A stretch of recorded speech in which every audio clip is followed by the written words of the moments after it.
Welcome to another Genshin Impact video. Today we are gonna take a look at Mavuika, the Pyro Archon. I'm so excited to see what she can do. I actually tried her out a little bit already because I was farming the new boss for Sitlali and had Mavuika in my team there. And yeah, let me just say that so far she is really fun, but I haven't really done any actual damage tests yet with proper Mavuika teams. So that's what I'm gonna do in today's video. But yeah, first let's go over her build. My Mavuika is level 90 with almost 2000 attack, 82 elemental mastery, and 52 crit rate and 213 crit damage. This 52 is of course gonna be 92 because she has the Obsidian Codex as her artifact set, which gives a free 40% crit rate. And then she also has 121 energy recharge, which is way too much because as far as I know, energy recharge is a dead stat on her. It does nothing for her because she charges her burst in a very unique way that, as far as I know, is not influenced by energy recharge whatsoever. But yeah, the one time I don't want it, the artifacts just roll into it anyway. It's just how it is, you know, artifacts be like that. And of course she also has some pyro damage bonus. The weapon I'm using is an R5 Serpent Spine. I just had that lying around and no one was using it. I used to have it on my Noelle, but then I got Redhorn Stone Thrasher for her. And since then, no one was using the Serpent Spine. And since I wasn't planning on rolling for Mavuika's signature weapon anyway, I was like, yeah, that's just perfect. Let's just use this on her because Serpent Spine is of course a very good weapon, especially at high refinements. Now it does have a crit rate substat, which if you're not careful, you could overcap on crit rate with the Obsidian Codex and Serpent Spine, but as you saw, I was able to strike a pretty good balance here with the crit rate and crit damage. And then artifacts, of course, like I already said, Obsidian Codex. Let's go over them real quick. I, of course, mainly went for crit stats and also a bit of attack and EM. And yeah, sadly, it also brought a little bit into energy recharge. Would have loved some more crit damage here instead.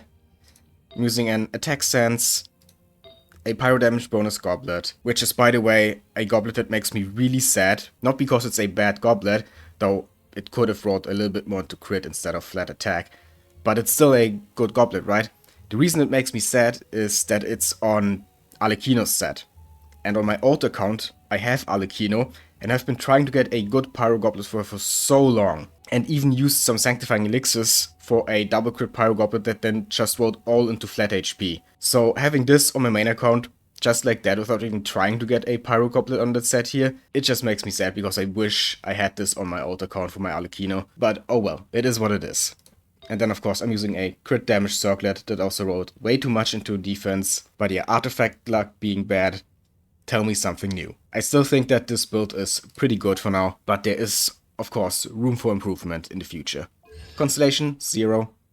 And the talents are at 677, that's the max you can get for now. Actually, you could get 687 or something like that, I guess, if you got 3 drops from the weekly boss. But I only got 2 drops, so yeah, this is the max I can get for now. Because her weekly boss is, of course, the newest one. It just came out, so there was no way to pre-farm the materials. So yeah, that's my Mavuika build. So now let's go to Inazuma to Masanori, as always in these videos, and see what she can do. Okay, here we go. I'm first gonna do a solo showcase, as always. Just Mavuika, before I'm gonna put her in a full team.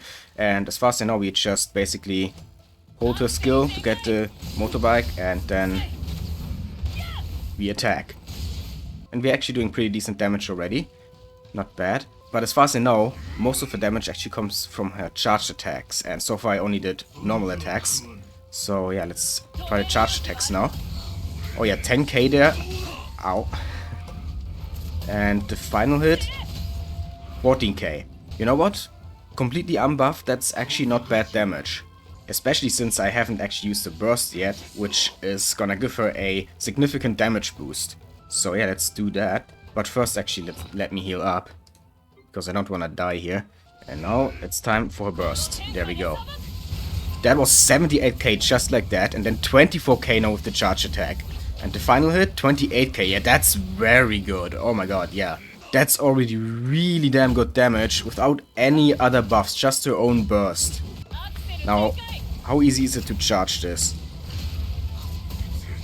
I mean, decently fast. Yeah, we already got it. We only need half of the energy to actually use it, but if you have full energy, then it's stronger. The damage bonus is higher. Well, let's use it again. 124, wait, that was way more than before, why? Yeah, but now we're doing less damage because I didn't have full energy. still pretty good. And yeah, as you could see, it didn't actually take that long to charge her burst. I've seen a lot of people like complain about her unique charging mechanic, which is basically when you use Night Soul points or normal attack with the active character, then she gets energy. And yeah, a lot of people have been saying that it might be really hard for her to actually get her burst. But as you could see, even just solo, without any other Natlan characters, she got her burst pretty fast. At least like to the half energy point where you can already use it, but it's a little bit weaker. Now if we add just 1 or 2 Natlan characters, I think 1 should actually be enough, then I think it should be pretty easy to actually get the full energy for the full damage buff. So yeah, let's actually put her in a full team now. And yeah, I think this is gonna be a really good team for her. I mean, Jean and Farina are just good in almost every team. They are broken together, and then we have Auroron as another support, and also a Natlan character who can help with charging Mavuika's burst. And then of course Mavuika is the main DPS here, who should do a lot of damage with Farina's buff, Auroron's buff, possibly some swirls, and her own burst buff. I can't wait to see how well this is gonna work. Okay, here we go. We need to get Farina's burst. There we go. Okay, now we just do this, and this, and this, and his first HP bar is already gone before we even got to use Mavuika. But we're already doing over 20k here without even using her burst. Now the burst did 162k if I saw that correctly, but yeah, he's already dead. Okay, yeah. Turns out Masanori is too weak for this. I need a tankier enemy. So needless to say, this is very good. Like, damn, that damage. 162k on the burst. And I'm not even sure if that was a vaporize or not.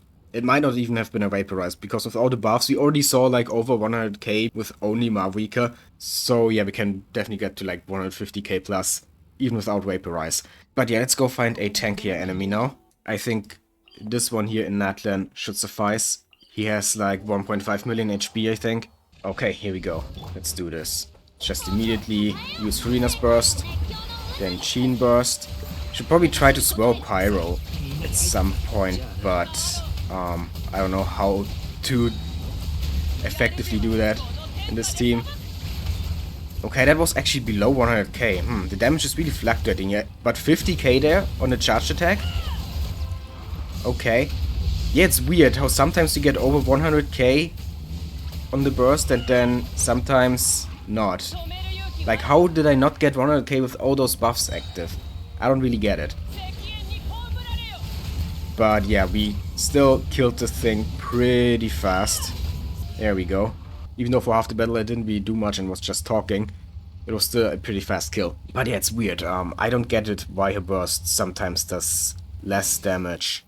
So let's just do some more testing then. Maybe I did less damage back then because Mavuika's burst wasn't fully charged. It could be. Anyway, let's do this again now.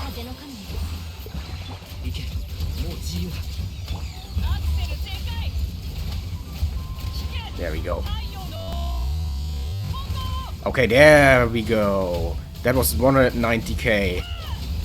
And the 66k on the charge attack, very nice. And I think I've actually figured out now why the burst did less damage that one time. It's basically because of this passive here, which increases the active character's damage the more fighting spirit Mavuika has, which is basically her form of energy that she needs for the burst. When it did less than 100k, I only had it half charged, and then right now we're at almost 200k. It was actually fully charged. So yeah, as you can see, it actually makes a pretty significant difference. It might also be that Auroron's buff wasn't active in the first one. Maybe he didn't trigger any overload before he used the burst.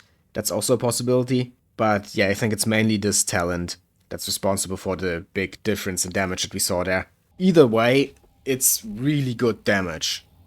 And it's also fun. I just love driving around on her bike, and just the charge attack is so fun. Just drifting in circles and doing huge damage while doing that. That's just so fun. I think they did a great job designing Mavuika. I know there's a lot of controversy about her and about her kit. You know, it's a very unique kit that's not for everyone, and I get that. But for me personally, it's really fun. And she also does do pretty good damage, so that's a nice bonus. And also this idol is so cool. Just look at her leaning on her bike. Now that's screenshot worthy. But yeah, in conclusion, Mavuika is a very fun and strong character, and charging her burst is not actually as difficult as it might seem at first. Now it does force her, of course, to be played with at least one other Natlan character, but as we saw in the solo showcase, she also is kinda capable of charging her own burst decently fast, so you probably could also play her without other Natlan characters. It won't work as well, but it will still work. And I think that was one of the worry that a lot of people had, that she just can't be played in teams that don't have other Natlan characters, but I think she can. It's gonna be a little bit worse, but I think it's still viable. You know what, instead of just talking about it, let's actually try it out. Let's kick Auroran from the team and replace him with someone else. Maybe Amber. Because my Amber is built as a support, and she also gives Pyro Resonance, so that might work. Okay, so let's do this. And let's use Amber's Burst here actually, so I can try to swirl the Pyro. And yeah, now we have to charge her burst on her own, but she's still doing decent damage, and she does have a burst now. And yeah, that was still good damage.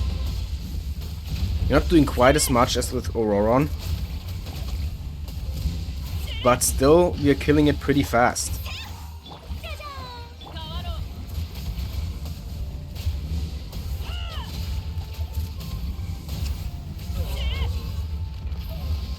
Okay, yeah. We only were able to use our burst one time, instead of like 2 times as we did when we had Auroran in our team, and it also wasn't fully charged, so yeah, it's definitely harder to get the burst if you're only using Mavuika and no other Natlan characters.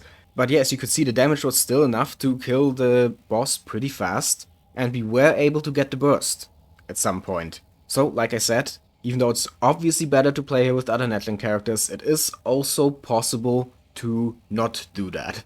She's still gonna do a lot of damage anyway.